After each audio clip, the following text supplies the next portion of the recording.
望顿城主发来邮件说，我的身份警告，不可突然暴露。我在借助阶段便可前往。有的我都感到心悸。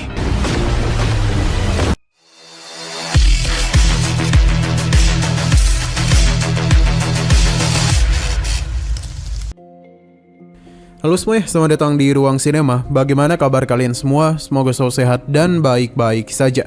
Sesuai jadwal, jadi pada hari ini kita akan kembali melanjutkan series Donghua Penakluk Bintang episode terbaru, yang mana ini adalah episode yang ke-198.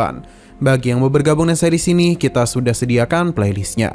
Jadi kalian bisa dengan mudah mencari di mana episode awal dari series ini.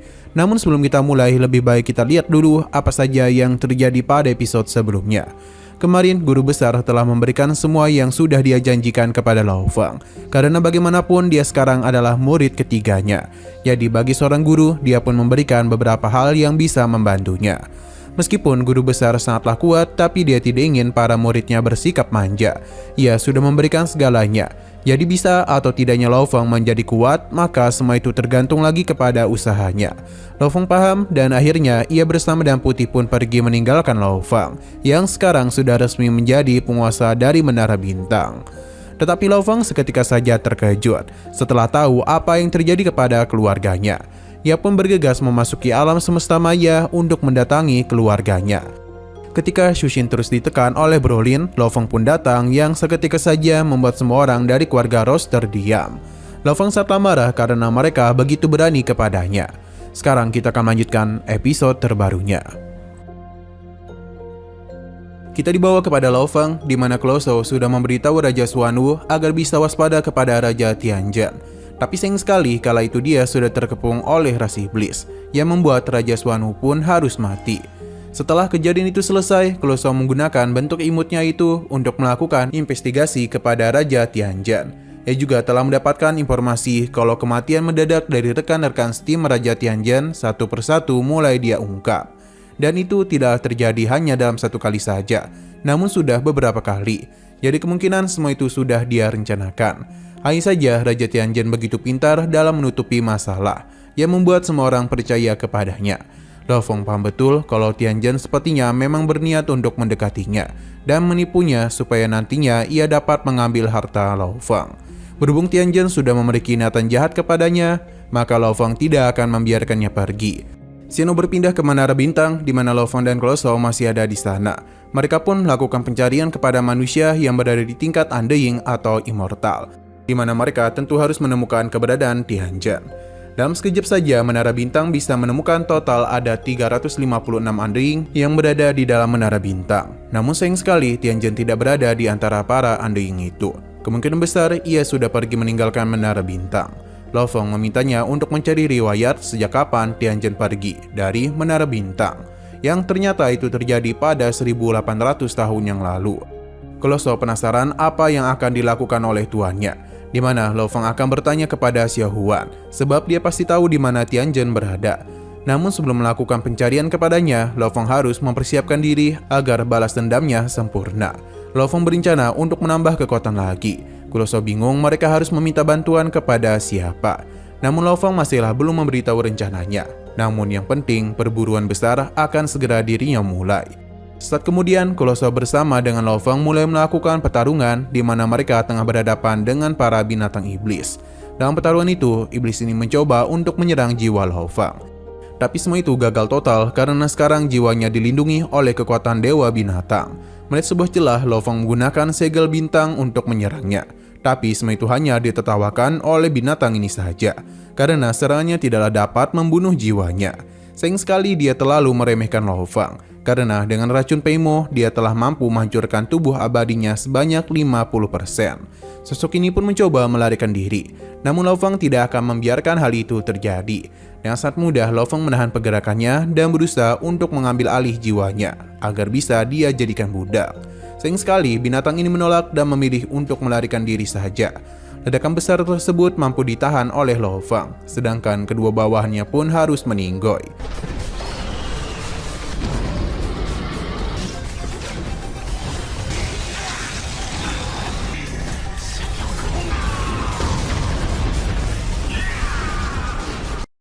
Lo Feng sepertinya sudah tahu hal ini akan terjadi. Ia harus mempersiapkan diri dalam bertarung dengan Tianjin. Lo Feng akan memilih bertarung dengan para underling, terutama para master jiwa di tingkat puncak. Karena bagaimanapun Tianjin memiliki teknik jiwa yang begitu kuat. Hanya saja sampai sejauh ini lawan yang Lo Feng hadapi terus memilih untuk menghabisi diri sendiri daripada tunduk kepadanya. Alhasil perjalanan panjang teruslah Lo Feng lakukan. Setelah beberapa kali gagal, dia pun berhasil mendapatkan budak pertamanya, di mana ia adalah Raja Permuni Hati. Dengan keberadaannya, tingkat keberhasilan Lo Feng dalam mencari budak-budak baru pun berjalan jauh lebih mudah. Lebih dari sebulan kemudian, Lo Feng sudah memiliki 9 bawahan yang berada di tingkat underling. Prestasinya dalam mengalahkan banyak ras lainnya pun terus menyebar, yang membuat namanya sebagai Master Sungai Pedang kembali bergema. Ini juga membuat banyak kekuatan tertarik kepadanya. Di antara 9 pelayan Lo Feng, Raja Bintang Permuni Ling memiliki kemampuan jiwa terkuat. Ia sudah memberikan jam ungu kuno kepada Kulo Shao. Dengan Raja Estetik yang dirinya berikan harta lain karena harta itu sangatlah cocok untuk gaya bertarungnya. Dan begini ketiga sosok kuat itu telah menjadi sekutu Lo Feng.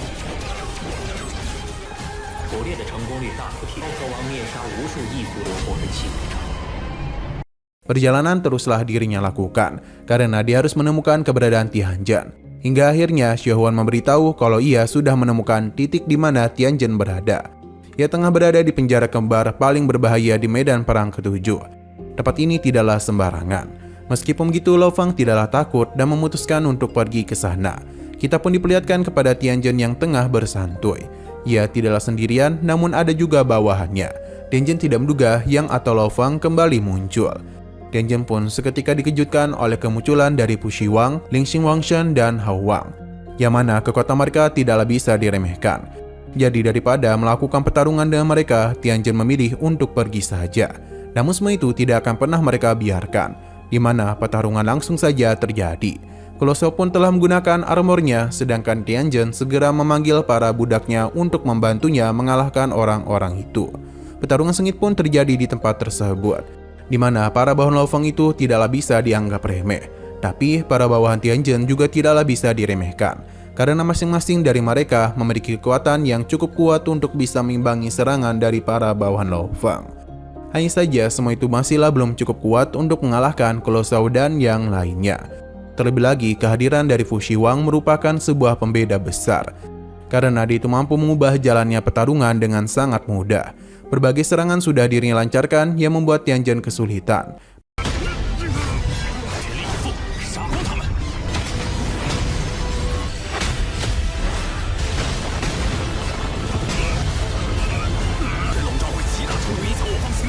Bahkan ketika mereka berusaha untuk kabur, semua itu tidak akan dibiarkan olehnya. Dengan harta pemberian dari Lo Feng, ia bisa menciptakan tali yang begitu tipis. Namun itu sangatlah kuat, yang mana dirinya pun telah berhasil menghentikan pergerakan bawahan Tianjin. Sedangkan Kulo Shao dengan panahnya mencoba untuk menghabisinya, tapi ia bisa dengan mudah membelah dirinya. Namun masih belum cukup kuat untuk lepas dari serangan Pu Shiwang. Pelarian masihlah terus dilakukan oleh Tianjin bersama dengan yang lainnya. Namun belum ada tanda-tanda kalau mereka berhasil. Hingga pada puncaknya, serangan dari Ling Xin dan juga Pu Shiwang berhasil mengenainya dan membuat Tianjin tidak bisa kabur lagi. Meskipun begitu, Tianjin masihlah belum menyerah. Ia mengeluarkan sebuah harta yang mana dia yakini semua itu akan melenyapkan mereka. Namun, Kulo Shao sedang sigap melindungi mereka dengan harta jam ungu. Serangan Tianjin pun seakan-akan tidak ada rasanya. Tidak itu saja, namun harta ini juga bisa mengeluarkan serangan yang telah dia serap. Alhasil dalam sekejap serangan itu telah melukai para bawahan dari Tianjin. Hal yang sama juga tengah dialami oleh dirinya, yang mana tubuh abadinya teruslah mengalami kerusakan parah. Hingga akhirnya dia pun telah terikat bersama dengan para bawahannya. Raja Ling Xin pun langsung menggunakan serangan jiwa supaya dapat dirinya kendalikan. Tapi sebelum itu, Tianjin telah mengirim sebuah pesan mengenai dirinya yang tengah diserang, jadi dia itu memohon bala bantuan. Di detik-detik kesadarannya, Lo Feng pun muncul, yang mana dialah yang akan secara langsung menjadikan Tianjin sebagai budaknya. Melihat kedatangannya benar-benar tidaklah pernah diduga oleh Tianjin. Namun semua itu sudah terlambat. Dia pun memanggil Lo Feng sebagai tuan, begitu pula dengan para budaknya. Yang mana kini Lo Feng kembali memiliki anak buah baru.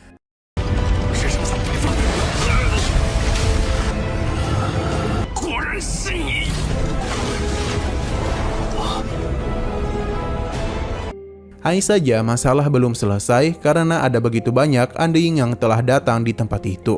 Tempat ini sudah dibatasi, jadi tidak mungkin lawan yang menyerang kelompok Tianjin melarikan diri dalam jarak yang begitu jauh. Pencarian besar-besaran pun dilakukan, di mana Raja Tanduk Salju memiliki sebuah alat yang begitu canggih. Jadi sinyal yang begitu kecil pun dapat dia ketahui. Jadi mereka pun pergi ke titik tersebut. Serangan telah dilakukan, yang mana akhirnya persembunyian dari Lo Feng pun diketahui. Ledakan kekuatan itu membuat semua orang yakin kalau itu adalah sosok yang kuat. Lo Feng bersama Tianjin cukup kesal karena orang-orang itu berani menyerang mereka, padahal berada di kelompok yang sama.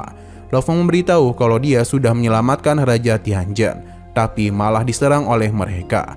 Orang-orang ini pun meminta maaf, pasalnya mereka tidak tahu kalau Lo Feng berada di sini juga. Selain itu, alasan mereka melakukan penyerangan karena menduga itu adalah tim yang menyerang Tianjin. Berhubung dia baik-baik saja, maka mereka pun akan pergi. Tapi entah kenapa pembatas ruang masih ada di sana. Karena ternyata Raja Tanduk Salju baru saja mendapatkan informasi yang begitu besar, yang mana Lo Feng atau Master Sungai Pedang sudah tidak lagi berada di sistem militer Hongmeng. Dengan kata lain, tidaklah jadi masalah untuk mereka jika melakukan penyerangan kepadanya dan mengambil hartanya. Tianjin tidak menduga mereka akan melakukan hal tersebut. Tianjin tidak menduga mereka akan melakukan hal itu, padahal Lo Feng telah menyelamatkan nyawanya. Namun mereka tetap tidaklah peduli dan meminta Tianjin untuk pergi. Lo Feng tidaklah mempermasalahkan hal itu dan menyimpan kedua pelayannya. Meskipun begitu, ada dari mereka yang tahu betul kalau Lo Feng bukanlah lawan yang mudah dikalahkan. Jadi meskipun dia telah keluar dari aliansi Hongmeng, namun bukan berarti mereka bisa menang darinya. Sosok Tulu bahkan bisa dia kalahkan. Namun bagi beberapa orang, mengalahkan Lo Feng akan membuat mereka menjadi kaya raya. Jadi mereka tidaklah boleh menyia-nyiakan kesempatan tersebut. Lo Feng meminta mereka untuk maju dan menghadapi dirinya. Pertarungan pun langsung saja terjadi, di mana mereka sudah menganggap Lo Feng bukan lagi bagian dari aliansi. Tapi semua serangan yang mereka berikan dan mudah Lo Feng lawan.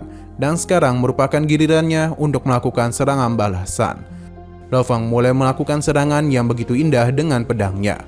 Dan begini mereka seharusnya ingat kalau yang tengah mereka hadapi merupakan sosok kuat yang dijuluki sebagai Master Pedang Sungai. Setiap serangan yang coba untuk menghentikannya tidaklah bisa menyentuh Lo Feng. Berbanding terbalik dengan setiap serangan yang dia lancarkan. Semuanya langsung saja meninggoy di bawah dominasi kekuatan Lo Feng. Terlebih lagi, racun Feimo di tangannya bisa dengan mudah mengkikis tubuh abadi mereka.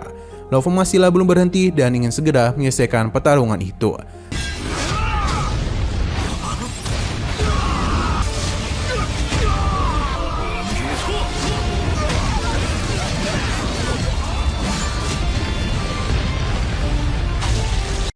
Namun sebelum ini terjadi, Master Pedang pun telah datang untuk bisa menghentikan semua itu. Lo Feng sepertinya tidak sempat menghindari semua ini. Untung saja dia memiliki bintang tersegel, jadi membentuk sebuah serangan dari Dewa Binatang agar bisa menahan serangan itu. Yang mana benturan keras pun telah tercipta. Tapi serangan dari Master Pedang itu tetap mengerikan dan bahkan bisa mementalkan bintang tersegel. Semua orang yang melihat kedatangan dari Master Pedang tentu saja terkejut. Sedangkan Master Pedang sendiri memberikan pujian kepada Lo Feng. Karena dia itu memiliki kemampuan yang hebat. Karena bisa menahan serangannya.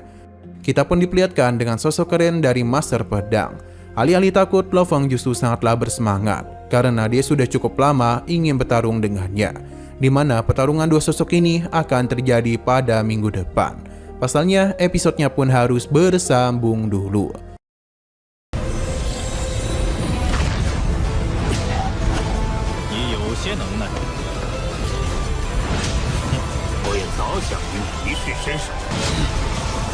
Pertarungan sengit langsung saja terjadi di antara Lo Feng berhadapan dengan Master 7 Pedang. Pertarungan antara dua sosok kuat ini benar-benar telah mengguncang tempat tersebut. Bahkan beberapa planet yang ada di sekitar sini hancur dengan mudah oleh serangan mereka. Walaupun Lo Feng memiliki ranah yang lebih rendah dari Master Pedang, namun dengan bintang tersegel di tangannya, dia bisa dengan mudah memberikan berbagai serangan kepadanya. Bahkan hal itu juga sempat menahan Master Pedang. Tapi tetap saja Master 7 Pedang bukanlah sosok yang bisa dianggap remeh. Serangannya juga tidak kalah kuat. Lo Feng dan sangat berani meminta Master Pedang menggunakan kekuatan dia yang sebenarnya. Siapa yang menyangka kalau Master 7 Pedang mengabulkan permintaan dari Lo Feng. Kali ini adalah gilirannya yang ditekan balik oleh Master 7 Pedang. Serangannya sulit untuk Lo Feng tahan meskipun sudah dibantu oleh bintang tersegel. Ia mencoba untuk menjauh agar bisa menjaga jarak di antara mereka. Tapi hal itu tidak akan pernah dibiarkan oleh Master Pedang. Para penonton yang ada di sana hanya bisa melihat pertarungan itu saja. Mereka meyakini kalau kekuatan Master 7 Pedang bisa mengalahkan Raja Sungai Pedang. Tapi dari segi kecepatan, Lo Feng itu tidak kalah hebat. Ia menggunakan serangan dari jarak jauh, yang membuat Master 7 Pedang kesulitan untuk bisa mendekatinya. Di saat Master 7 Pedang serius, 8 bintang yang Lo Feng gunakan hanya bisa menahan serangannya. Ia sadar kalau dirinya masihlah belum bisa sebanding dengan kekuatan Master 7 Pedang.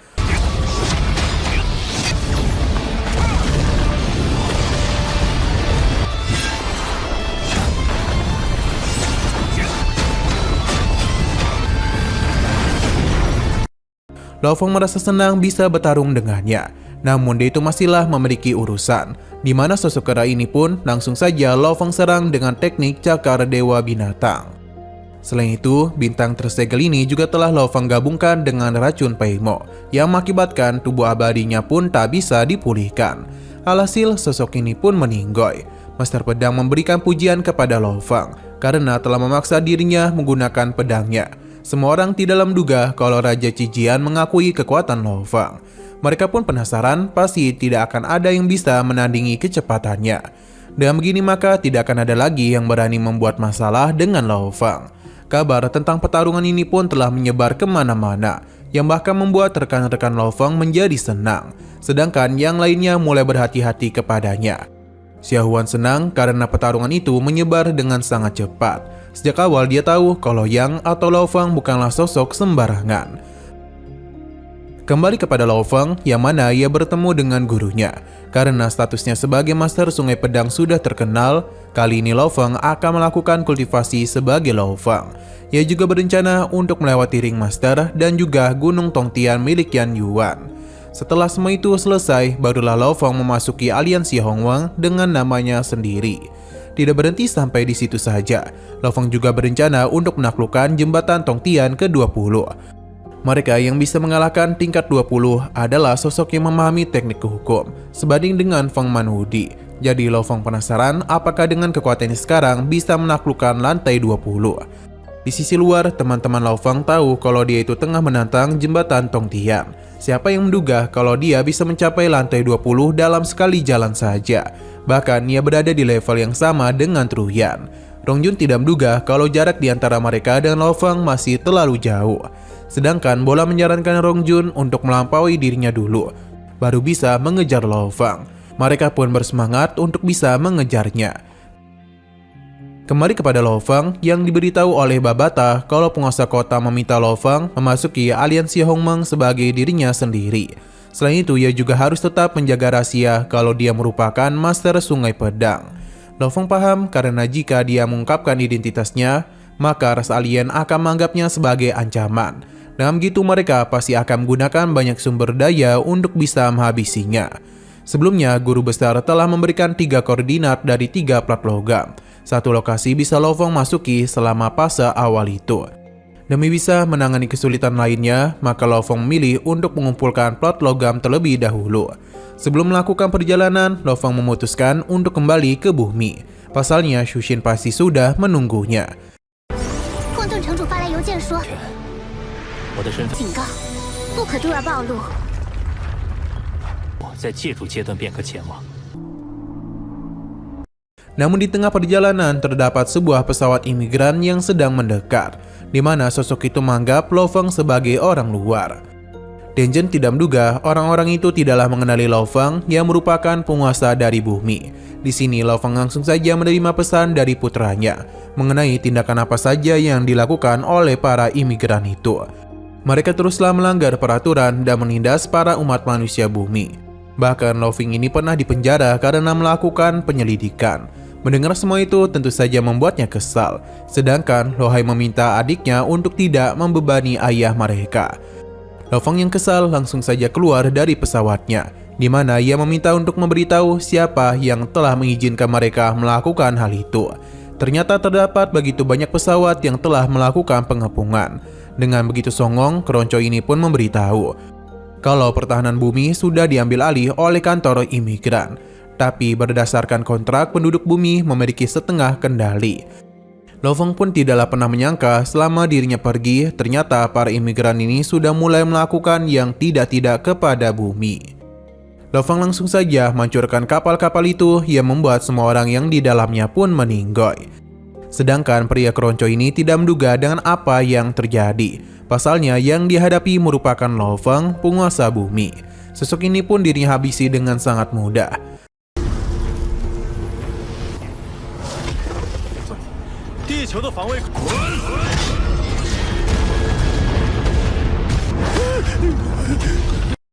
Scene berpindah lagi ke bumi, di mana para imigran itu teruslah memberikan siksaan kepada umat manusia, yang seakan-akan bumi adalah tempat yang mereka tinggali.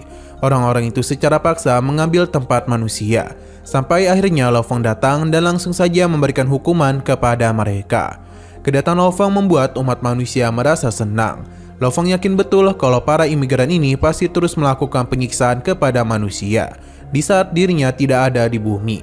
Jadi karena itulah Lo Feng pun membasmi orang-orang itu. Dia tahu kalau Biro Imigrasi melihat hal ini. Jadi dia mulai memberitahu kalau wilayah dari imigran hanyalah lautan saja. Jika mereka berani menginjakkan kaki di daratan bumi, maka Lo Feng akan melupakan kontrak di antara mereka. Melihat apa yang terjadi membuat sosok ini menjadi kesal. Ia juga menganggap Lo Feng sangatlah sombong dan tidak menghormati Biro Imigrasi. Salah satu rekannya mengingatkan kalau Lo Feng merupakan murid resmi dari penguasa kota kekacauan. Memang benar hilangnya ia membuat mereka bisa bertindak bebas. Namun kembalinya dia telah memaksa mereka harus menahan diri. Tapi rekannya tidak ingin karena bagaimanapun mereka merupakan para elit dari 5 kekuatan manusia utama. Bahkan di antara imigran ada keturunan dari keluarga penguasa alam semesta. Sehebat apapun Lo Feng, tapi dia tidak akan bisa menggoyahkan pondasi mereka. Sebuah getaran pun tiba-tiba saja muncul, yang mana itu merupakan ulah dari tanaman pemakan jiwa. Aura dari tanaman itu membuat mereka ketakutan. Di sisi luar terlihat dengan jelas kalau tanaman pemakan jiwa tengah membentuk sebuah benteng kokoh yang akan memisahkan lautan dan juga daratan. Yang mana ini juga dibangun untuk menghukum para imigran yang berani melanggar kontrak. Semua orang pun terkejut dan mereka sadar kalau ini adalah tanaman pemakan jiwa. Kekuatannya bahkan tidak kalah hebat dari seorang di tingkat Undying.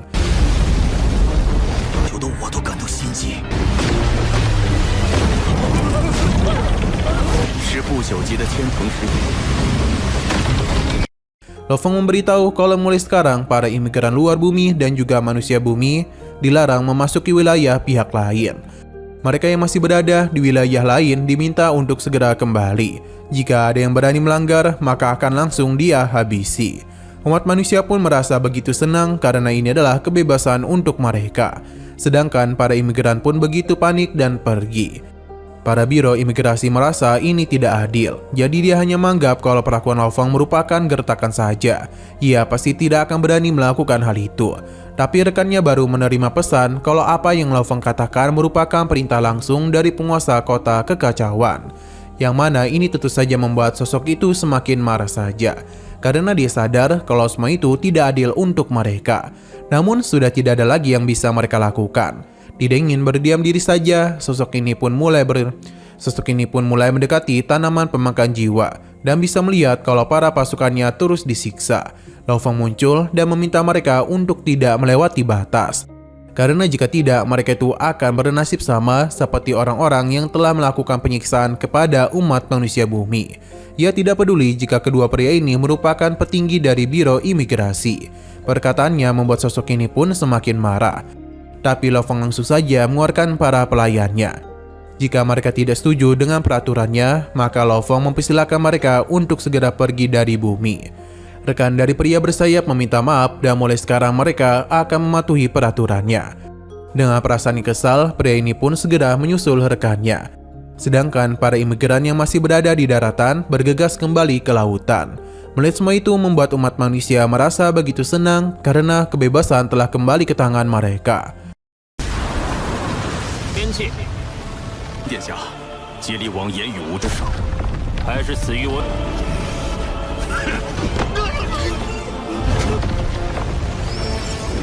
Pada malam harinya, pesta pun diadakan untuk menyambut kepulangan Lao Fang. Tapi Lao Fang tidak menghabiskan waktu yang lama. Pasalnya dia itu harus kembali melakukan perjalanan. Ia telah membentuk tim untuk bisa melindungi bumi. Dalam gitu dia bisa meninggalkan bumi dan tenang. Babata dan juga Atuka sangat senang karena ini adalah pesawat biologis yang dikuasai oleh Menara Bintang. Dan kemampuan dari pesawat ini sangatlah luar biasa. Bahkan memiliki kecepatan hingga 80 kali lebih cepat dari cahaya. Hanya saja Babata agak sedih karena mereka tidak menggunakan pesawat Huyanbo lagi. Lao Fang menenangkan Babata karena warisan Huyanbo tidak akan pernah dirinya lupakan. Bahkan dia berjanji akan menggunakan semua itu untuk membalas dendam Huyanbo. Pencarian plat logam bisa mereka tunda, karena yang penting mereka harus mencari pelaku yang telah menghabisi Huyanbo. 而且它最高可我从来没有忘记过连雨墨星号都能淘汰换。杀死老师的是谁？ Di bintang tengah ajaib, kita pun diperlihatkan dengan sebuah tempat yang dipenuhi oleh teriakan. Sosok ini merasa kesal karena dia tidaklah bisa mengambilnya dari Raja Iblis Darah. Ia yakin jiwa-jiwa mereka ini telah disakiti. Jadi dirinya pun memaksa mereka untuk membalasnya dengan senyuman. Ia merupakan Raja Tangan Ajaib dan juga merupakan sosok yang sepertinya telah menghabisi Huyanbo. Teriakan kesakitan dari orang-orang ini bagaikan musik yang indah. Namun kesenangan itu dihentikan oleh kedatangan dari Lao Fang, yang mana tekanan besar pun langsung saja dia lancarkan. Karena sosok itu begitu kejam menyiksa pelayannya sendiri. Raja Tangan Ajaib penasaran kenapa dia melakukan semua ini kepadanya. Padahal ia merasa mereka tidaklah pernah bertemu dengannya. Jadi dia pun memohon penjelasan dari Lao Fang.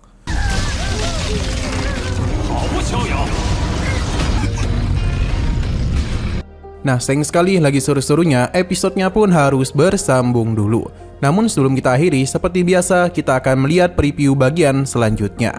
Di sini Lao Fang tidaklah menduga kalau jauh di dalam planet ini terdapat sebuah istana. Kita juga diperlihatkan dengan orang-orang yang menghuni istana tersebut. Namun tujuan Lao Fang kemari tentu tidak bukan adalah menemui sosok yang telah menghabisi Huyanbo. Melihat sosok tersebut membuat Babata menjadi sangat kesal. Selain berurusan dengannya, Lao Fang juga bertarung dengan sosok yang kemungkinan merupakan pemilik dari istana es itu, di mana kekuatan yang dia miliki juga tidaklah sembarangan. 星球深处竟然世界，1天后我主人，你们是呼延国，可怕的强者在里面。去死！ Oke, sekian dulu pada video kali ini. Untuk video selanjutnya akan segera hadir. Jadi bagi kalian yang mengikuti series ini, langsung saja klik subscribe dan aktifkan loncengnya. Terima kasih yang sudah menonton video sampai habis. Jika kalian suka pada video ini, klik like dan share ke teman-teman kalian tentang channel ini. Dan ditunggu aja kelanjutannya. Oke, sampai jumpa di video selanjutnya.